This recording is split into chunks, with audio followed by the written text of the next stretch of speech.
You're listening to the Cyberwire Network, powered by N2K.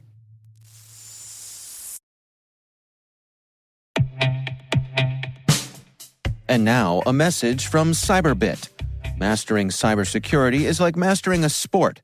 You build muscle memory through rigorous practice, then you train as a team to foster cohesion while operating under pressure.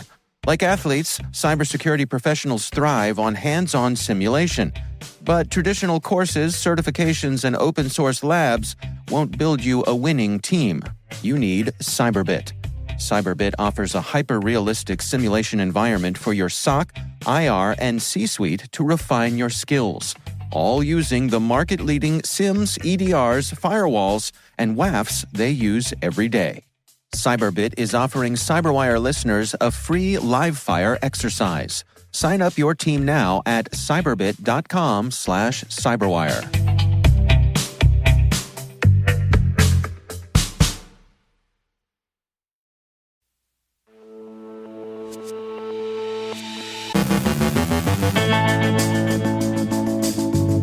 Secretary of State Antony Blinken is set to unveil a new international cybersecurity strategy at the RSA Conference in San Francisco. Paris prepares for Olympic-sized cybersecurity threats. Wichita, Kansas is recovering from a ransomware attack. A massive data breach hits citizens of El Salvador. Researchers steal cookies to bypass authentication. Cuckoo malware targets macOS systems. Iranian threat actors pose as journalists to infiltrate network targets. A former Microsoft insider analyzes the company's recommitment to cybersecurity. Our guest, Mark Terenzoni, Director of Risk Management at AWS, joins N2K's Rick Howard to discuss the benefits of security lakes in a post-AI world. And Ukrainian officials introduce an AI-generated spokesperson.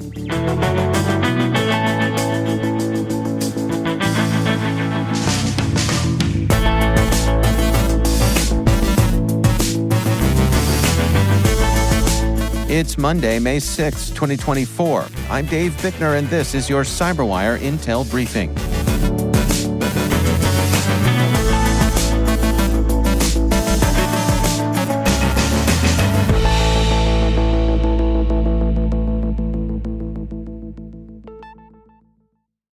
Thanks for joining us here today. It is great to have you with us. The Biden administration is set to introduce a new international cybersecurity strategy, marking the first U.S. global cyber strategy in over a decade, aimed at bolstering global cooperation against cyber threats. Secretary of State Antony Blinken will unveil the strategy at the RSA Conference in San Francisco. This strategy plan targets enhancing cybersecurity through four main pillars: establishing a secure digital ecosystem, promoting rights-respecting digital technology with allies, forming coalitions against cyber attacks, and boosting cybersecurity resilience among partner nations. A key element of this strategy is the allocation of $50 million to the newly formed Cyberspace and Digital Connectivity Fund, aimed at supporting cybersecurity improvements in allied countries. Additionally, the strategy emphasizes a proactive role in cyber diplomacy at the United Nations and seeks to develop global norms for emerging technologies like AI. The U.S. aims to foster international consensus on AI usage and cyber conduct.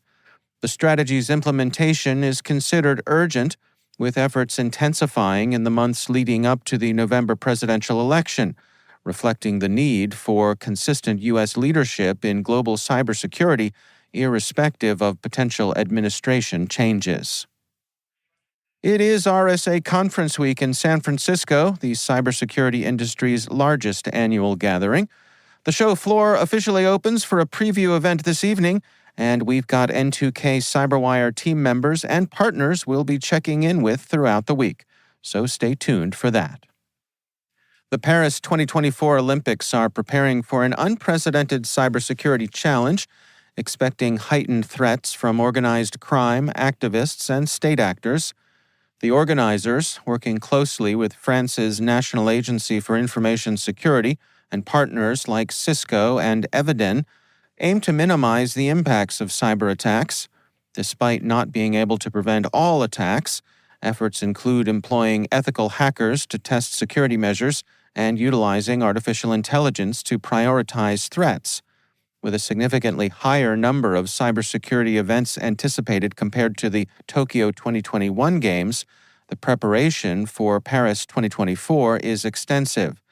ANSSI's director, Vincent Strubel, emphasized the rigorous security tests conducted on all 500 competition sites and related venues, expressing confidence in their preparedness for potential cyber threats during the Olympic and Paralympic Games. Wichita, Kansas is facing significant service disruptions following a ransomware attack that encrypted city systems on Sunday. Officials had to shut down some systems to prevent further spread of the malware, resulting in online service outages, although the specific affected services were not detailed. The city is implementing business continuity measures to ensure that first responders continue providing essential services. Restoration of the systems will occur in stages to minimize further disruptions. The city is collaborating with third-party specialists and federal and local law enforcement to manage the situation securely. No details were provided on the ransomware group responsible or any data potentially stolen by the hackers. This incident makes Wichita the largest U.S. city affected by such an attack this year. Researchers at RSA have uncovered a substantial data breach on the dark web, affecting over 5 million citizens of El Salvador, more than 80% of the country's population.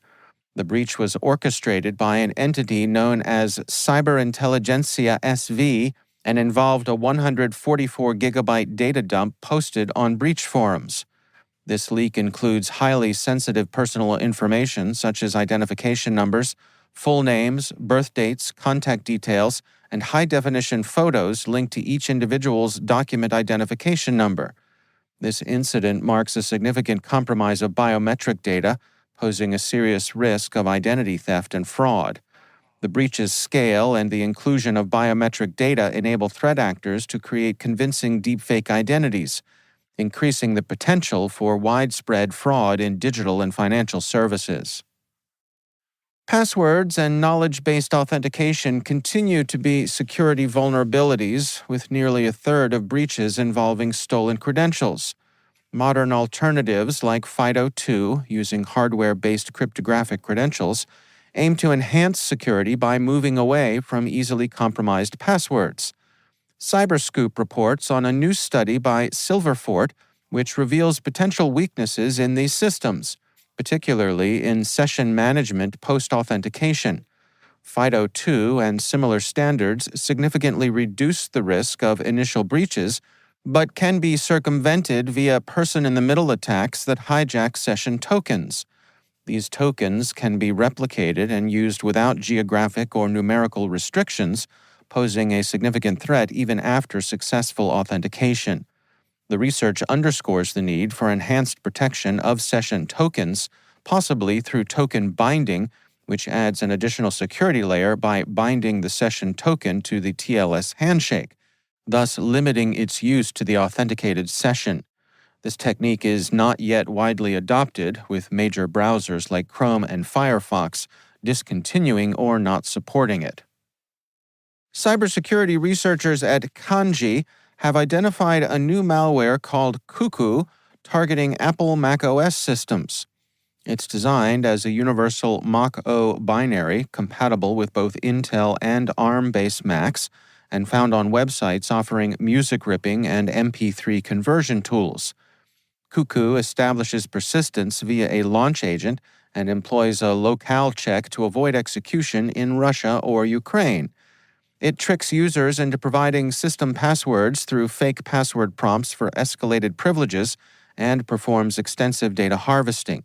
This includes capturing hardware information, running processes, installed apps, screenshots, and sensitive data from iCloud Keychain, Apple Notes, web browsers, crypto wallets, and various applications like Discord and Steam. The associated malicious application bundles are signed with a valid developer ID. The Iranian state-backed threat actor known as APT-42 is using social engineering, including posing as journalists, to infiltrate the networks of targets in the West and Middle East, Bleeping Computer reports.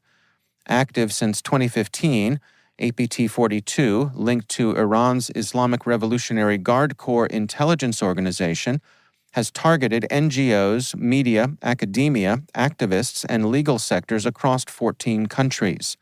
Their tactics involve spear-phishing emails from typo-squatted domains resembling legitimate organizations.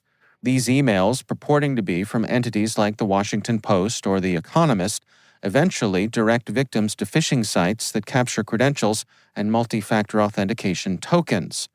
Using custom backdoors NiceCurl and TameCat, APT-42 executes commands and exfiltrates data, focusing on maintaining access through normal cloud tool features and using VPNs and ephemeral servers to avoid detection. Microsoft has announced a commitment to heightened cybersecurity measures in response to critiques highlighted in a recent Cyber Safety Review Board report backed by the U.S. Department of Homeland Security. These improvements are detailed in a blog post by Kevin Beaumont, a security researcher and former Microsoft employee who shared his perspectives and historical criticisms of the company's security practices.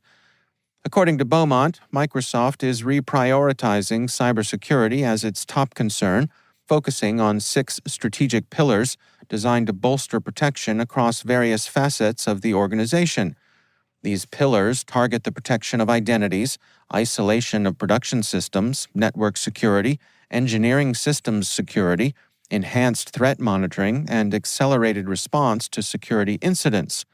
Beaumont highlights the importance of these measures in a blog from Charlie Bell, Microsoft's Executive Vice President of Security, and an all-company email from CEO Satya Nadella emphasizing security as everyone's top priority.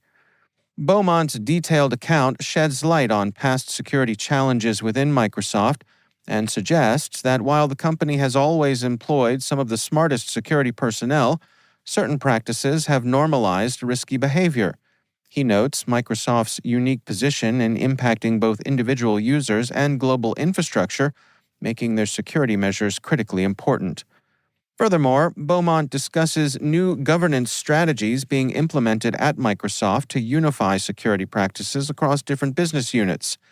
This includes linking leadership compensation to security outcomes and enhancing the role of threat intelligence within the company's security operations. While acknowledging the steps Microsoft is taking, Beaumont remains cautiously optimistic about their implementation and effectiveness, noting that true security enhancement will require continuous commitment and may take time to fully realize. His insights reflect a mix of technical understanding and personal experience within the company, offering a comprehensive look at Microsoft's efforts to improve its cybersecurity stance. We note in disclosure that Microsoft is an N2K CyberWire partner, but we cover them just like we would any other company.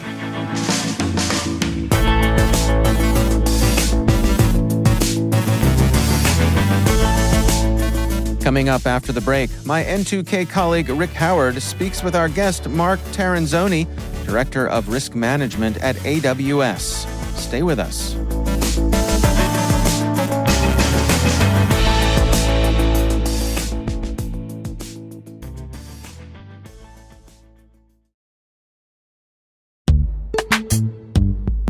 Every day, your IAM tech debt grows. Your multi-generational services struggle to work together. Building an identity fabric can fix this. It makes all your identity tooling stronger and allows you to connect any app to any service you want to use, with zero coding, zero maintenance, and zero app downtime. Strata's identity orchestration platform separates the identity logic from your applications, so you can optimize existing IAM tools and manage them in a single control plane. Now, every vendor, standard, and architecture work together. In short, building your identity fabric means you can secure your non-standard apps, keep your complex access policies, retire outdated IDPs, and modernize in record time. So build your fabric with Strata Identity and get rid of tech debt for good. Visit strata.io/cyberwire, share your identity priorities, and receive a pair of AirPods Pro. Offer valid for organizations over 5,000 employees. Connect today at strata.io/cyberwire.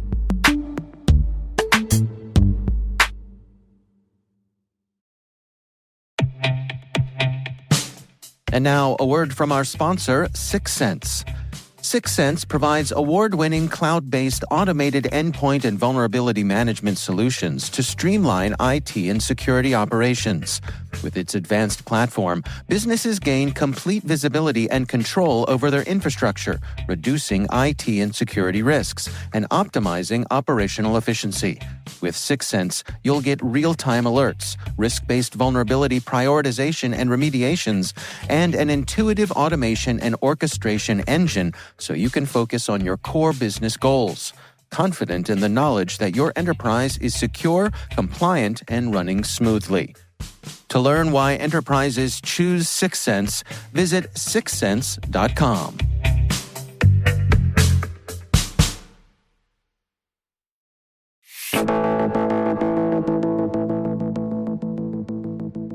My N2K colleague Rick Howard recently caught up with Mark Terenzoni, Director of Risk Management at AWS. They're discussing the benefits of security lakes in a post-AI world. The 2024 RSA Security Conference is just around the corner, and there are all kinds of interesting ideas emerging in time for the conference. I got the chance to sit down with AWS's Mark Terenzoni. Mark Terenzoni, my title is Director of Investigations and Response, and I've been here since January of 2018. AWS is an N2K CyberWire media partner, and at their Reinforce conference last summer, the big topic was vendor-provided data lakes. Now, a year has gone by, so I asked Mark about the latest developments. It's been a phenomenal year since we launched Security Lake. The thesis behind Security Lake was really just helping customers democratize their security data. And there were two components of it. One was the easy button for them to organize all their data into their accounts on low-cost storage.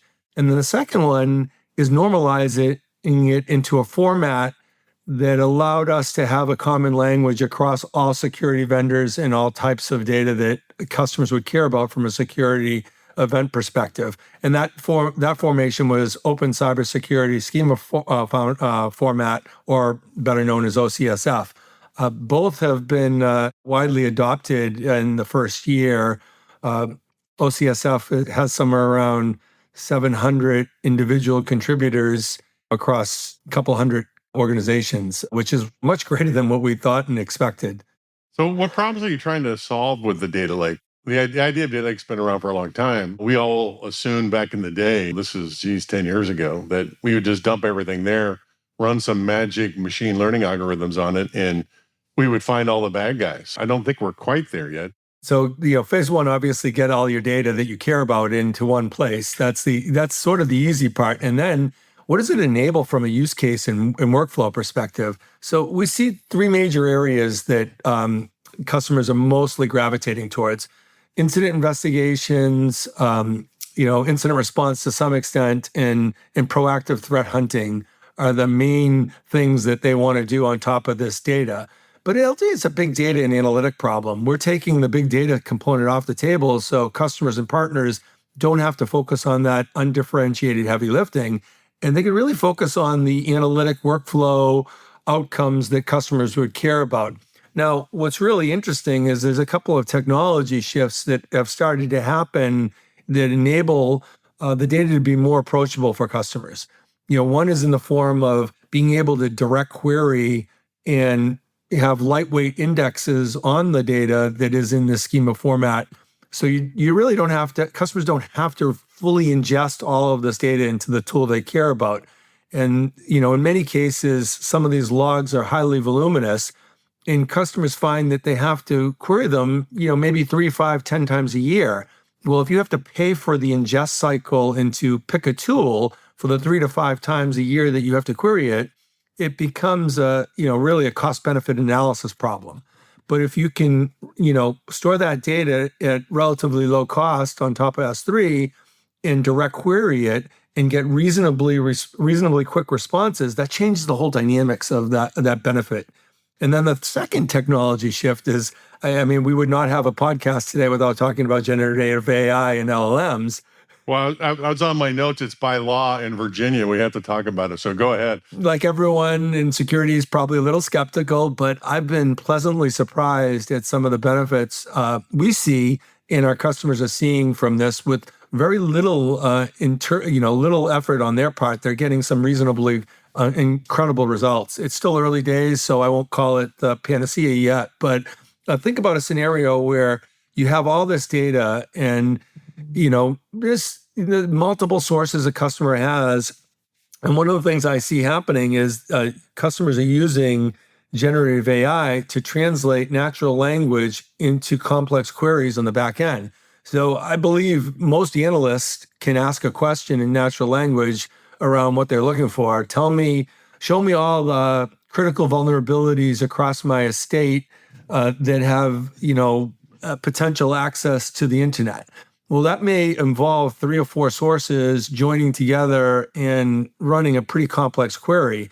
But on the back end, if the LLMs can translate that to the most efficient and optimized query, the customer gets those results without having to know a query language or understand the format and schema of the data. So that's certainly one use case. The second one is around summarization, where, okay, I've got these results, but I really don't know what they mean to me. And, we've seen a lot of, examples of, and we've done this ourselves within one of my portfolio products called Amazon Detective, where we take these findings that are correlated and grouped together, and we run a trained model against them, and we provide human readable summarizations around what the customer should know about this particular set of findings and should they be worried about it.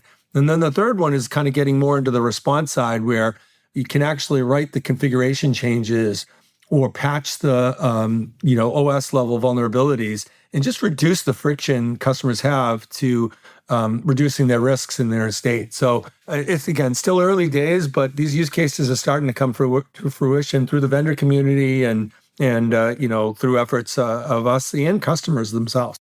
Well, Mark, you've managed to hit the cybersecurity podcast bingo. We've talked about data lakes and machine learning AI stuff. So congratulations, sir. You were the winner of this episode of Bingo. Thanks for coming on the show and talking to us about this. I really appreciate it. That was Mark Terenzoni, the Director of Investigations and Response at AWS. That's Mark Terenzoni from AWS speaking with our own Rick Howard.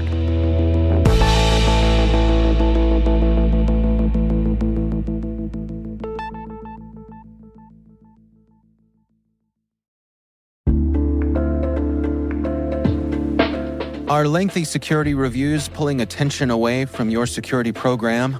With the largest network of trust centers, Vanta can help you streamline security reviews to win customer trust, save time, and close deals fast.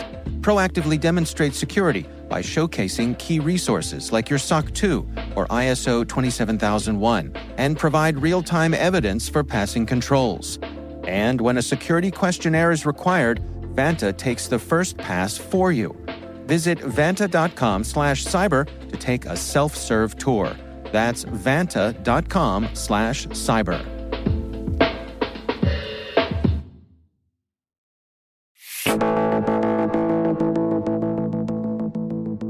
And finally, Ukrainian officials have unveiled what they claim is a groundbreaking initiative in its communication strategy by introducing an AI-generated spokesperson named Victoria She. This digital spokesperson, a first of its kind in diplomatic circles, will deliver official statements on behalf of the Ukrainian Foreign Ministry.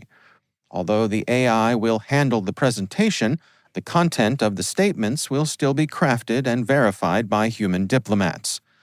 Foreign Minister Dmytro Kuleba emphasized that this initiative represents a significant technological advancement, noting, with a straight face, that it's a move no other diplomatic service around the world has yet made. He highlighted the practical benefits of this innovation, explaining that the main motivation behind adopting an AI spokesperson was to conserve time and resources for the ministry's diplomats. Visually and vocally, the digital spokesperson is modeled after Rosalie Nombre, a singer and former contestant on the Ukrainian version of the reality show The Bachelor. She participated in this project without charge, and the ministry has clarified that nombre and she are distinct entities, with only the AI figure designated to give official statements. To mitigate the risk of misinformation, the Foreign Ministry will accompany she's statements with a QR code. This code will link directly to text versions of the statements on the ministry's official website, ensuring authenticity and transparency. What could possibly go wrong with an AI spokesperson? Famous last words.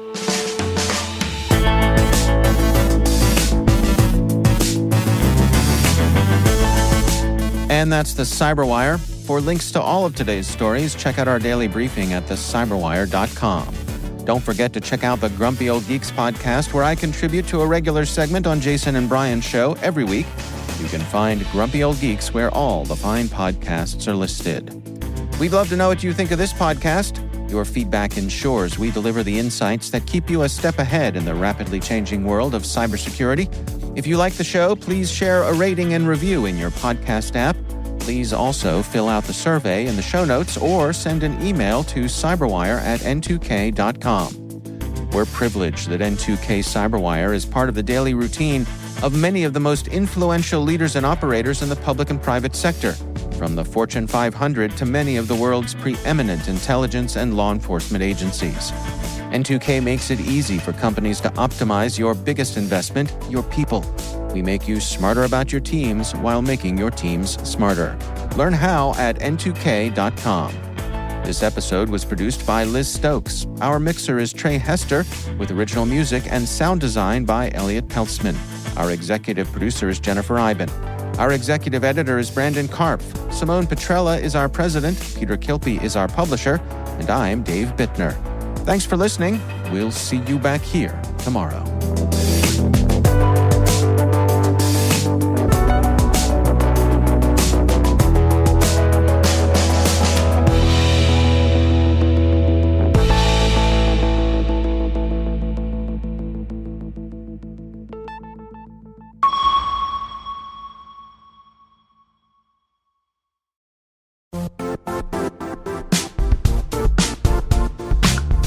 And now, a word from our sponsor, Zscaler, the leader in cloud security.